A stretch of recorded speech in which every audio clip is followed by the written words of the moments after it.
بسم الله الرحمن الرحيم. باب حق الجار. عن المقداد بن الأسود قال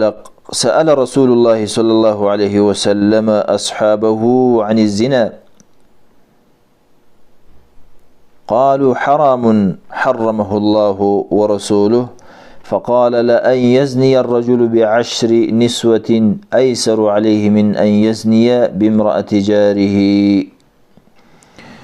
دا تسلویختم لمبر باب د امام بخاری رحمه الله لګولې دی او په دې کې حق د جار ذکر کوي او لفظ د حق ذکر کړی دی چې د گاونډي حق. په مخکې باب کې امام بخاری رحمه الله وصیت ذکر کو د نبی صلی الله علیه وسلم وصیت چې جبرئیل علیه السلام ورته د گاونډي په باره کې کړو.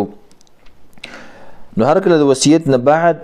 امام بخاری وصف حقوق د گاونډي باندې شروع کړه چې گاونډي کم حقوق لري. نو په دې حدیث کې به یو دا ذکر کوي د گاونډي عظمت چې ګوره گاونډي دومره حق لري کې یو سړی یو زنا کوي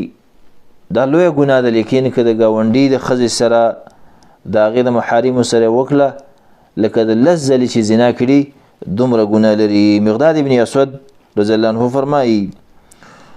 وی سأل رسول الله تپوسو کو پختنه وکړه د الله پیغمبر علیه الصلاة والسلام اصحابه د خپل ملګرو نه عن الزنا د زنا په باره کې. نبی صلی الله علیه وسلم فرمایل صحابه زنا څه حکم لري څه شی دی؟ قالوا ویل صحابه حرام دا حرام دی د الله رسول حرمه الله حرام کړی د الله الله ورسوله د الله رسول. بیا د الله پیغمبر علیه الصلاة والسلام فرمایل لأن يزني الرجل وکچیر ته زنا وکي وسړی ب10 نسوة په 10 زنانو سره 10 ښځو سره ایسر علیه دا ورته ډېر اسان دی په عذاب کې او په قباحت کې او په ګناوالي کې من ان یزني بامرأة جاره چې زنا وکي د ښځې د ګاونډي سره د ګاونډي د ښځې سره العیاذ بالله. دا څومره عظمت لري په دې، یعنې 10 زنانو سره زنا کول دا څومره ګناه ده. وایي دغه به اسان وي چې یو ځل د ګاونډي د زنانه سره سړی بدفعلي وکړي.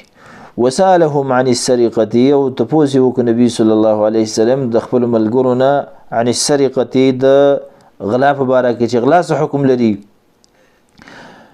صحابه ویله حرام ده او حرام ده حرمه الله والله حرام کړی ده ورسوله د الله رسول صلی الله علیه وسلم حرام کړی ده. فقال نبی صلی الله علیه وسلم وفرمایل لأن يسرق من 10 اهل ابيات وکچیرته غلا وکي د 10 کورونو والانا ایسر علیه دا ډیر اسانه ده په دې غل باندې من ان یسرقا د دینه چې دا پټ کی من بیت جاره د کور د گاونډي نه. یعنی غل د غلا څومره لوی ګناه ده، یو غلا نه 2 نه 3 نه 4 نه 10 ځلې یو غلا وکي دا به څومره ډیره ګناه څومره سزا به الله په دې باندې ورکوي. لیکن د الله پیغمبر علیه الصلاة والسلام د دغې سره وی وای دقه به اسانه په دې غل باندې د دینه چې د خپل گاونډي نه غلا وکي. دا ولې عزتمند ده په دې وجه باندې چې گاونډي ډیر زیات حق لري. نو په حدیث کې به د گاونډي د حقوق او عظمت وی چې دا ډیر زیات حق لري به چې سړی د دې اهتمام وکړي ډیر زیات. همدغه رنګي په حدیث کې به اشاره وی چې د گاونډي د کور سره بدفعلي کول د اهل سره همدغه رنګي د هغې نغلا کول دا سوچنده ګناه لري دا سوچنده ګناه لري به چې سړی دې نه څه وکړي ځان وساتي. بل په حدیث کې به درېیمه دا هم فایده وي چې ګناه دا مختلف کېږي په مکان په اعتبار د مکان سره او د زمانې سره. یعنی بعض ځایونو کې به ګناه ډېره دغه لري قباحت به لري، لکه مثال به د ورځ په حرم کې ګناه کول دا ډېره عظیمه ده په نسبت د نورو ځایونو باندې. په بعضو وختونو کې ډېره زیاته دغه لري. نو من جمله د هغې نه اوس ګاونډي چې کوم دی د ګاونډي نه غلا کول دا ډېره ګناه ده په نسبت د نورو باندې. دا یو وجه خدا د اهل علم ذکر کوي چې ګوره ګاونډي د ګاونډي په حالاتو باندې پوهه دی چې ګاونډي زما کله وځي بهر ته مزرۍ ته کله وځي کور کله شړ وي زنانې کله شړ وي څوک سره نه وي همدغه رنګې کیدای شي د کور ته ښکاره وي د څه مشکلاتو د وجې نه څه خبرې د وجې نه کور ته ورنوتی د کور حالات هم ورته معلومي کله ور کولاو پاتې شوی کور داخلي هم لیدلی المهم د کور په اسرارو باندې غالبا ګاونډي معلومي ګاونډي ته پته لګېږي څه اندازه نو په دې وجه باندې ستا دغه ګاونډي چې کله مزدورۍ ته وځي بل کار پسې وځي نو په دې اعتماد لري چې زما ګاونډي ښه سړی دی دا به کم ضرر ماته نه رسوي نو هر کله چې د هغه اهتمام دغه د ښه ګمان دی په تا باندې او د هغه د ښه ګمان نه ته غلطه استفاده وکړي هغه لاړ شي کور پرېږدي او ته لاړ شي دغسې کار وکړي نو ګورئ دا د ګاونډي حق چې حدیث کې موږ ته دا ښیي ګاونډي ته به ضرر نه رسوي که هغه هر رقم ضرر وي من جمله د هغې نه دا ده چې د هغه غلا به نه کوي د هغه اهل ته بچو ته هغې ته به په بده سترګه نه ګوري که ودې کتلي هغه خو نشته لیکن الله جل جلاله غوښته دی لس چنده نه به هم ځای ته دغه درله درکړي سزا به درله درکړي الله قادر دی په دې باندې بابو یبدأ بالجار دا 9 نمبر باب دی امام بخاری رحمه الله لګولی دی حق نه بعد وسوی چې شروع به په ګاونډي باندې کېږي باب د عبارت دی کې چې یبدأ شروع به کېږي په جار ګاونډي باندې عن ابن عمر عبد الله بن عمر تنه فرمایي قال رسول الله صلی الله علیه وسلم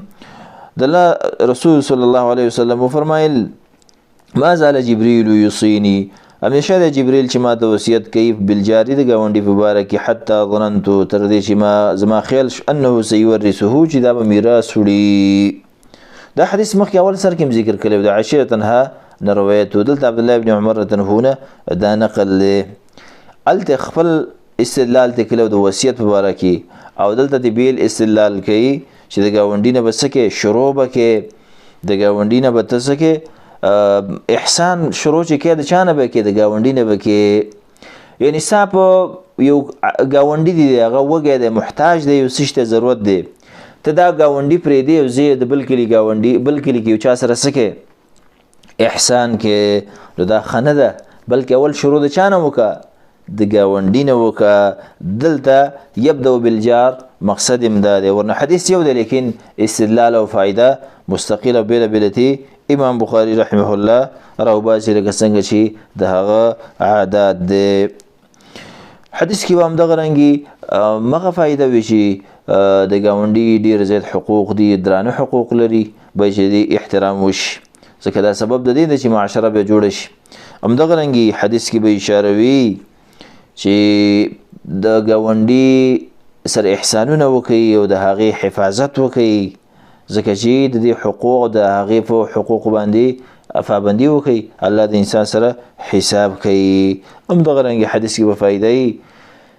چې څوک د ګاونډي لحاظ ساتي هغې سره احسان کوي ښېګړې کوي دا انسان مؤمن دی او ایماني پوره دی انشاء الله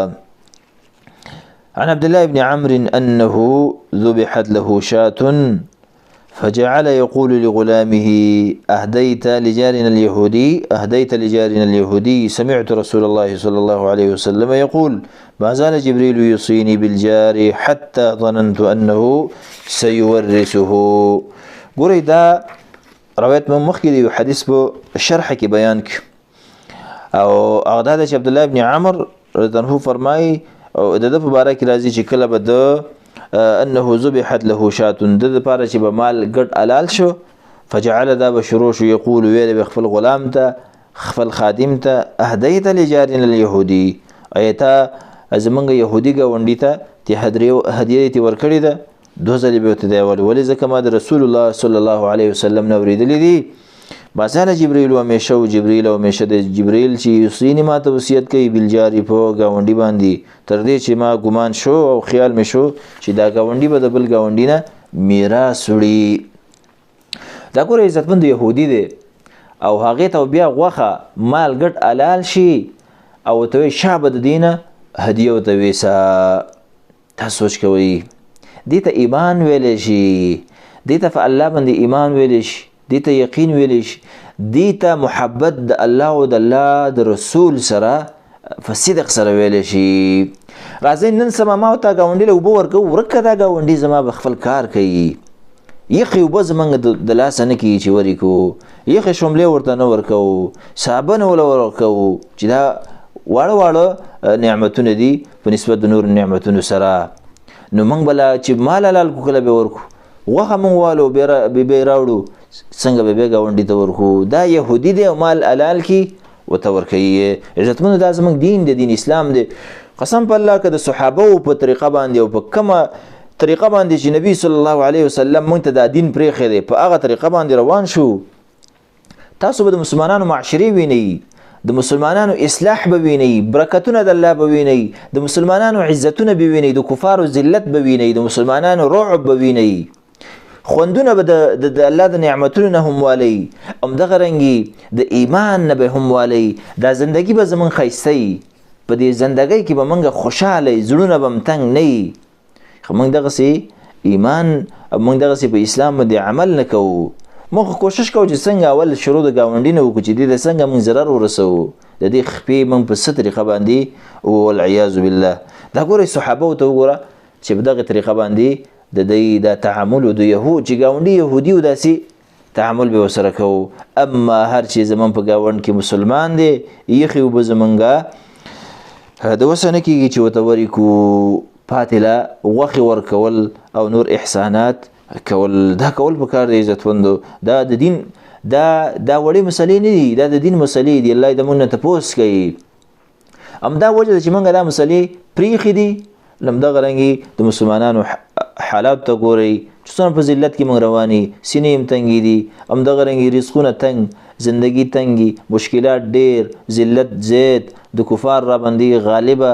د دا وجه هم دا ده چې موږ خپل دین ته په عملی بڼه جامه نه ده ورکړې. حدیث کې به اشاره وي چې کله